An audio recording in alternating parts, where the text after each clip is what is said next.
যোৱা 2 জানুৱাৰীত ৰিলিজ হোৱা দুখনকৈ সিনেমাৰে এই বছৰৰ অসমীয়া সিনেমাৰ যাত্ৰা আৰম্ভ হৈ গ'ল। তাৰে এখন হ'ল বহুদিনৰ পৰা অপেক্ষাত থকা যৌৱনে আমনি কৰে 2 আৰু আনখন হ'ল হেৰুৱা ছন্দ। দুয়োখন সিনেমাৰ পৰিচালকৰ অসমীয়া সিনেমাৰ ইতিহাসত এক বিশেষ ভূমিকা আছে। অসমীয়া সিনেমাৰ জয়যাত্ৰাত তেওঁলোকৰ অৰিহণা আছে। আজি আমি কথা পাতিম তাৰে এখন সিনেমাৰ পৰিচালক পদ্মশ্ৰী পদ্মভূষণ জাহ্নু বৰুৱা ছাৰৰ সিনেমাৰ বিষয়ে।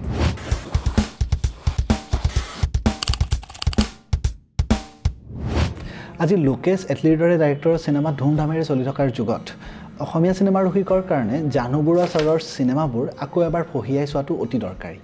আজিৰ জেনেৰেশ্যনটোৱে জাহ্নু বৰুৱা ছাৰক কিমান দূৰ জানে বা কি দৰে জানে সেইটো কথা নাজানো, কিন্তু মই নিজেই যেতিয়া সিনেমা শিকিবলৈ আহিছিলোঁ সেই সময়ত জাহ্নু বৰুৱা ছাৰৰ বিষয়ে মই একেবাৰে অৱগত নাছিলোঁ। জাহ্নু বৰুৱা ছাৰৰ সিনেমাৰ বিষয়ে মই একেবাৰে নাজানিছিলোঁ।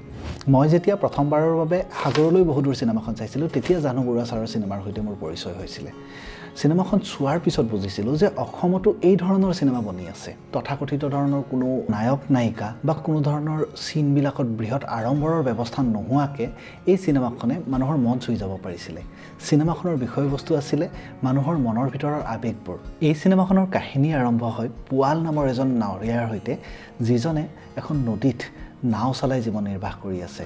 তেখেতৰ পুতেক চহৰত থাকে আৰু তেখেতে চহৰমুখী হৈছে আৰু নাতিয়েকৰ লগত নিজৰ এটা গাঁৱৰ ঘৰত থকা এজন মানুহৰ কাহিনী।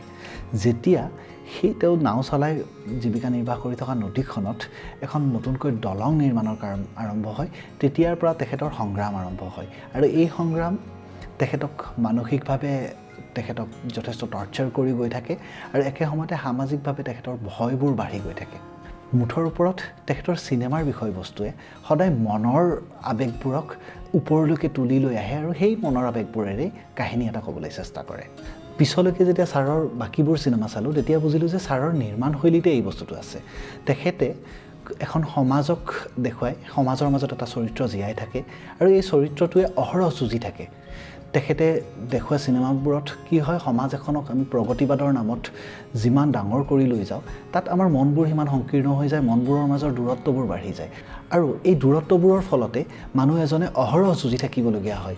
এখন যুদ্ধ চলি থাকে সমাজৰ লগত, পৰিস্থিতিৰ লগত, আৰু আন এখন যুদ্ধ চলি থাকে নিজৰ মনৰ ভিতৰত চলি থকা এখন অন্তৰ্দ্বন্দ্ব।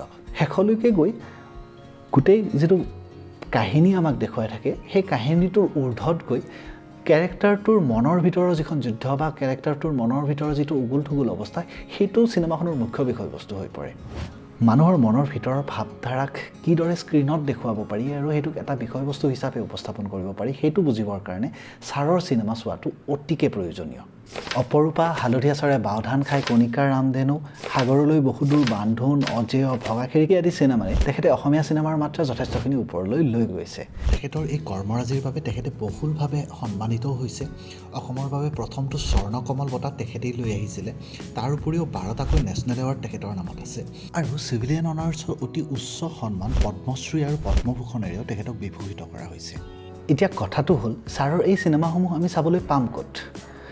ছাৰৰ এই চিনেমাবিলাকৰ কপিৰাইট কাৰ কাৰ লগত আছে সেইটোৰ বিষয়ে মই জ্ঞাত নহয়, কিন্তু ছাৰৰ প্ৰাৰম্ভিক সময়ৰ যিমানবোৰ চিনেমা আছে বেছিভাগ চিনেমাই ইউটিউবত বৰ্তমান উপলব্ধ আৰু মই ভাবোঁ যে ছাৰৰ যিখিনি প্ৰাৰম্ভিক কাম সেই কামখিনিত ছাৰৰ কামৰ যিটো ডেফথ বা ছাৰৰ যিটো চিন্তাৰ পৰিসৰ সেইটো বেছিকৈ পৰিস্ফুট হয়, সেই বস্তুটো বেছিকৈ দেখা পোৱা যায়।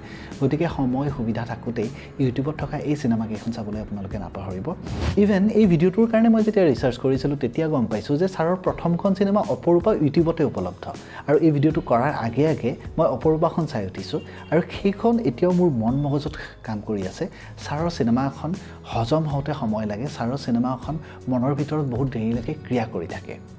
এতিয়া ছাৰৰ নতুন চিনেমাবিলাকৰ কথালৈকে যদি আহোঁ, ছাৰৰ একেবাৰে শেহতীয়া চিনেমা হেৰুৱা ছন্দ বৰ্তমান চিনেমা হলত চলি আছে। আপোনালোকে সময় সুবিধা বুজি এই চিনেমাখন চাই পেলাব, কাৰণ জাহ্নু বৰুৱা ছাৰৰ চিনেমা ডাঙৰ পৰ্দাত চোৱাৰ সুবিধাটো জীৱনত বাৰে বাৰে নাহে। বাকী কমেণ্ট ছেকশ্যনত আপোনালোকে জনাবচোন জাহ্নু বৰুৱা ছাৰৰ কোনখন চিনেমা আপোনালোকে চাইছে আৰু কোনখন চিনেমা আপোনালোকৰ ফেভৰেট, আৰু কোনোবা যদি বন্ধু বা আপোনজনৰ ওচৰলৈকে এই ভিডিঅ'টো গ'লে তেওঁলোকে ছাৰৰ বিষয়ে বেছিকৈ জানিব পাৰিব বুলি আপোনালোকে ভাবে, তেতিয়াহ'লে অনুগ্ৰহ কৰি ভিডিঅ'টো শ্বেয়াৰ কৰি দিব। ইউটিউবত ফ'ল' কৰিবলৈ নাপাহৰিব। ধন্যবাদ।